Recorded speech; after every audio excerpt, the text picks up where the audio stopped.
Assalamualaikum warahmatullahi wabarakatuh. Nama saya Nur Aridi dari Prodi Pendidikan Ekonomi dengan NIM 18722500058 dengan mata kuliah pengantar akuntansi dengan dosen pengampu Bapak Dimas Wicaksono SE MAK. Dalam video kali ini saya akan memaparkan sebuah materi yaitu jurnal penyesuaian dan jurnal penutup. Oke, kalau begitu kita langsung saja. Jurnal penyesuaian.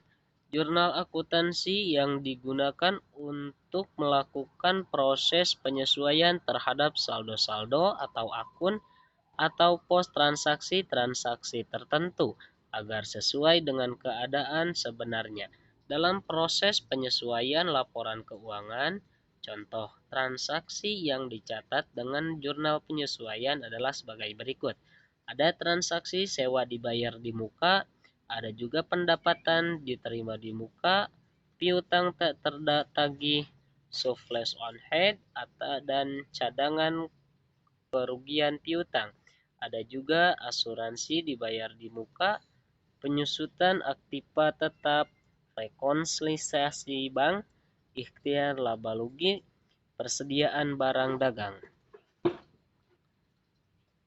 Selanjutnya ada jenis konsep jurnal penyesuaian. Yang pertama ada konsep jurnal penyesuaian adalah akuntansi berbasis akural atau dalam bahasa Inggris Accrual Basis of Accounting. Dalam akuntansi berbasis Accrual Basis of Accounting, pendapatan dicatat dalam laporan laba rugi pada periode saat pendapatan tersebut dihasilkan. Sebagai contoh, pendapatan dilaporkan saat jasa telah diberikan kepada pelanggan, kas yang telah atau belum diterima dari pelanggan selama periode itu. Konsep akuntansi yang mendukung pencatatan pendapatan seperti ini disebut konsep pengukuran pendapatan atau revenue recording concept. Apa itu konsep pengukuran pendapatan? Konsep pengukuran pendapatan adalah konsep akuntansi berbasis akural, di mana beban dilaporkan pada periode yang sama dengan pendapatan yang terkait dengan beban tersebut. Sebagai contoh, gaji karyawan dilaporkan sebagai beban pada periode saat karyawan menyediakan jasa untuk pelanggan yang tidak harus sama waktunya dengan saat gaji dibayarkan. Prinsip akuntansi yang mendukung konsep ini adalah prinsip pemadaman atau mapping concept atau prinsip pemadanan mapping principle. Dengan memadamkan pendapatan dengan bebannya, laba rugi bersih untuk periode tersebut akan dilaporkan dengan benar dalam laporan laba rugi. Nah, itu yang pertama. Ada juga yang kedua, konsep jurnal penyesuaian adalah akuntansi berbasis kas atau dalam bahasa Inggris Curve Basis of Accounting. Meskipun PABU mengharuskan penggunaan akuntansi berbasis akural, beberapa perusahaan menggunakan konsep akuntansi berbasis kas atau Cash Basis of Accounting. Dalam konsep akuntansi berbasis kas ini, pendapatan dan beban dilaporkan dalam laporan laba rugi pada periode ketika kas diterima atau dikeluarkan.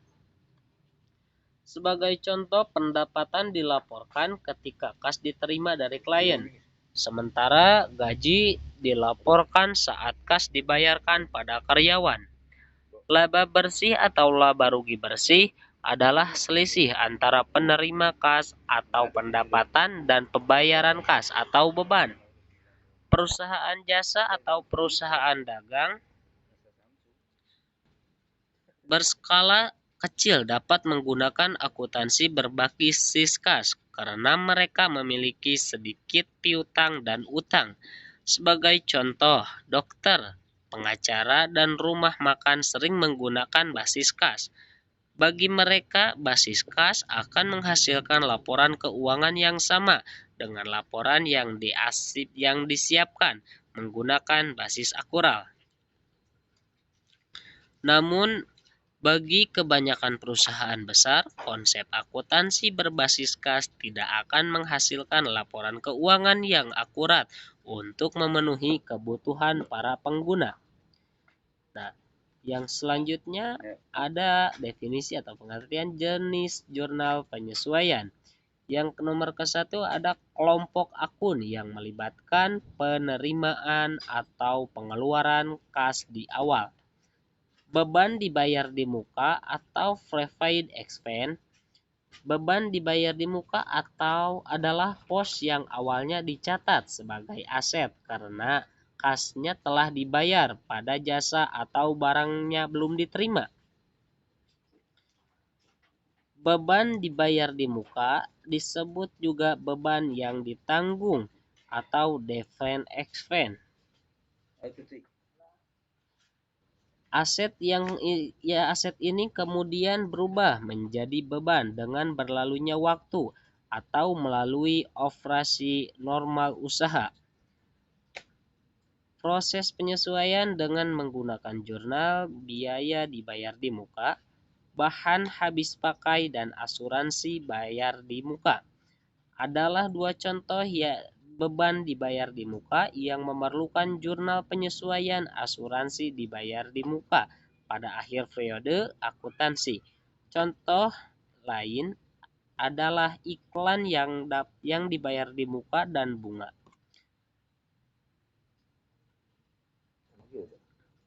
Yang kedua, yang nomor B, ada pendapatan diterima di muka atau unearned revenue.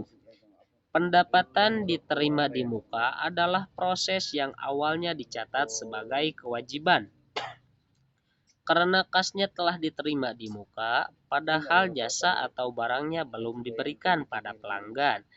Pendapatan diterima di muka tersebut juga pendapatan yang ditangguhkan atau deferred revenue.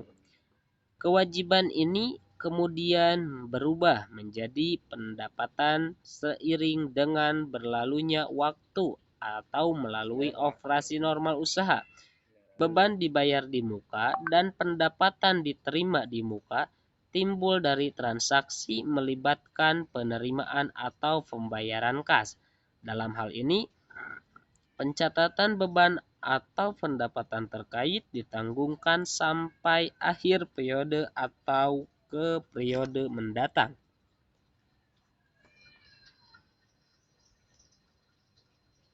Nah, yang selanjutnya jenis jurnal penyesuaian. Yang kedua, kelompok akun yang melibatkan penerimaan atau pengeluaran kas di belakang piutang pendapatan atau accrued revenue. Piutang pendapatan adalah pendapatan yang telah dihasilkan tapi belum dicatat di akun pendapatan. Piutang pendapatan disebut juga dengan akuran aset atau akuran pendapatan. Contoh piutang pendapatan adalah imbalan atas jasa yang telah diberikan seseorang pengacara namun belum ditagih ke kliennya pada akhir periode.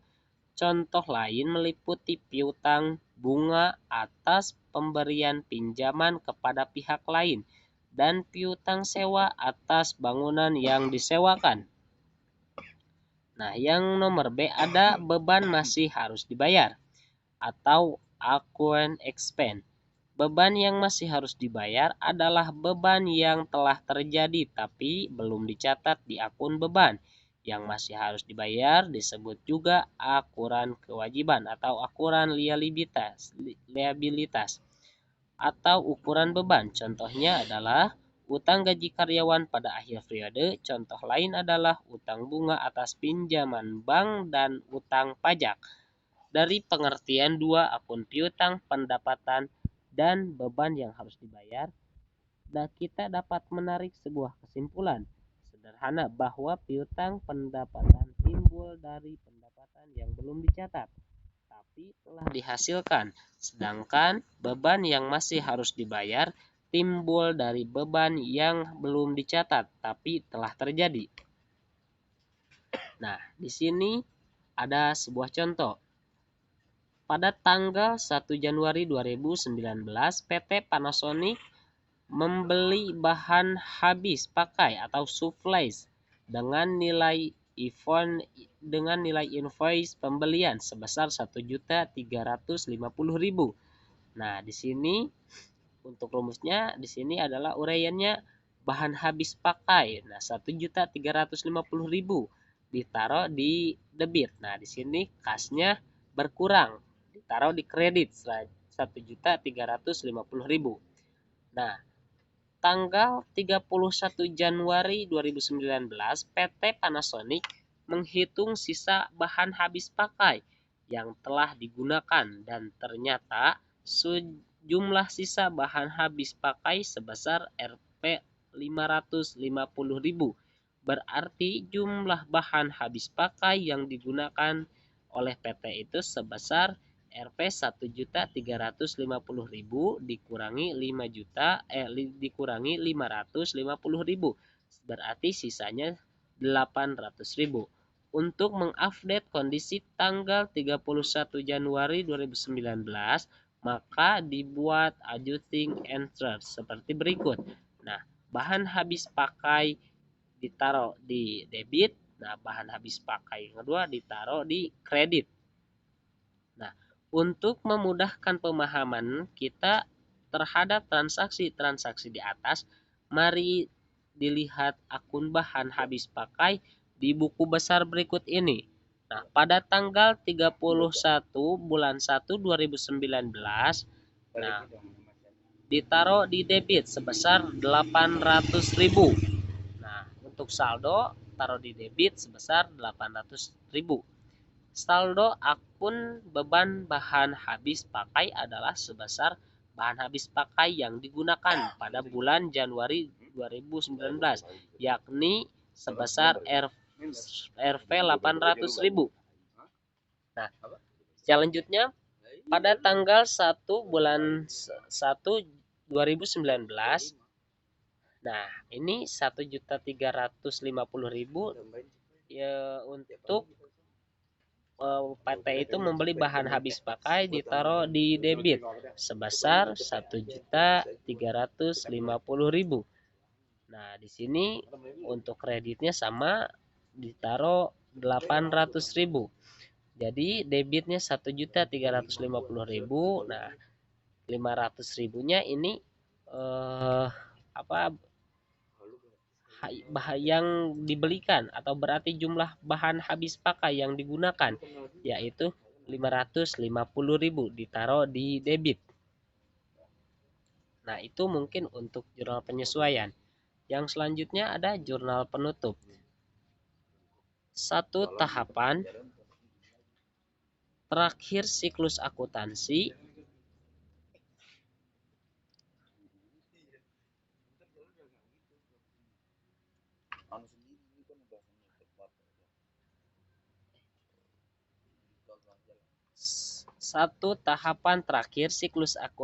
dengan menutup akun sementara yang dipindahkan saldonya ke akun permanen agar tidak ada saldo yang tercampur.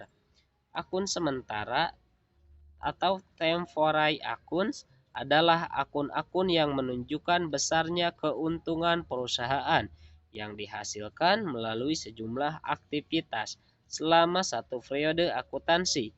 Akun sementara dalam laporan keuangan pendapatan, beban, ikhtiar laba rugi, dan akun private. Akun permanen akun merupakan akun yang menunjukkan keuangan perusahaan tersebut dalam neraca. Beberapa akun yang masuk dalam akun permanen piutang, utang, modal, persediaan, dan laba ditahan. Nah, adapun fungsi jurnal penutup yang pertama, 1. Menutup semua akun perkiraan menjadi 0. Yang kedua, fungsinya memisahkan akun pendapatan dan beban. Yang ketiga, memudahkan audit perusahaan. Yang keempat, keperluan laporan keuangan. Akun-akun yang dibutuhkan pada jurnal penutup adalah yang pertama, akun pendapatan, akun beban, ikhtisar laba rugi, dan akun prive. Nah, di sini ada akun pendapatan. Nah, di sini nama akunnya pendapatan jasa. Contohnya seperti sebesar 5 juta rupiah. Nah, ikhtisar laba ruginya sebesar 12 juta rupiah. Nah, di sini ada nama akun beban. Nama akunnya ikhtisar laba rugi sebesar, contohnya seperti sebesar 9 juta ditaruh di debit. Nah, selanjutnya beban gajinya 6 juta ditaruh di kredit. Beban perlengkapan 1.500.000 ditaruh di kredit. Beban penyusutan 750.000 ditaruh di kredit, dan beban bunga 750.000 ditaruh di kredit. Nah, di sini ada akun ikhtisar laba rugi. Nah, di sini nama akunnya ikhtisar laba rugi sebesar 9 juta ditaruh di debit, dan modalnya karena berkurang berarti 9 juta ditaruh di kredit. Nah, di sini seperti contohnya nama akun modalnya atau kas modalnya itu ditaruh di debit. Nah, setelah itu ikhtisar laba ruginya karena berkurang ditaruh di kredit. Nah, akun free modalnya 9 juta, privenya karena berkurang ditaruh di kredit 9 juta juga. Nah, seperti contoh di bawah ini, PT Karunia Usaha Sejahtera memperoleh pendapatan sebesar 29 juta. Perusahaan ini juga mengeluarkan sejumlah biaya, yaitu biaya gaji dan upah sebesar 3.500.000, beban perlengkapan 2.300.000, beban penyusutan bangunan 2 juta, beban bunga 1.200.000, beban penyusutan perlengkapan 500.000. Selain itu, terdapat laba ditahan sebesar 19.500.000 dan dividen sebesar 5 juta. Nah, di sini pada tanggal 31 Desember 2021, nah, pendapatan atau ikhtisar laba rugi ditaruh di debit sebesar 29 juta, kreditnya sama 29 juta. Nah, tanggal 30 Desember 2021 ikhtisar laba ruginya dengan rincian 5 juta, dengan rincian biaya gaji dan upah 3.500.000 karena kasnya berkurang ditaruh di kredit, dan beban bunga sebesar 1.200.000 taruh di kredit, beban perlengkapan 2.300.000 ditaruh di kredit, beban penyusutan 500 taruh di kredit, dan perlengkapan sebesar 2 juta ditaruh di kredit. Beban penyusutan 2 juta ditaruh di kredit. Nah, di sini selanjutnya pada tanggal 31 Desember 2021 bangunan sebesar 19.500.000 itu yang ditahan. Nah, ditaruh di debit. Selanjutnya ikhtisar laba rugi atau laba ditahan 5 juta ditaruh di debit dan 5 juta ditaruh di kredit. Nah, mungkin dalam kesempatan kali ini hanya itu yang dapat saya sampaikan atau dapat saya paparkan. Semoga kalian semua bisa dapat ilmu dari yang bermanfaat dari presentasi saya dalam kesempatan kali ini. Semoga kalian bisa cukup sekian. Terima kasih. Assalamualaikum warahmatullahi wabarakatuh.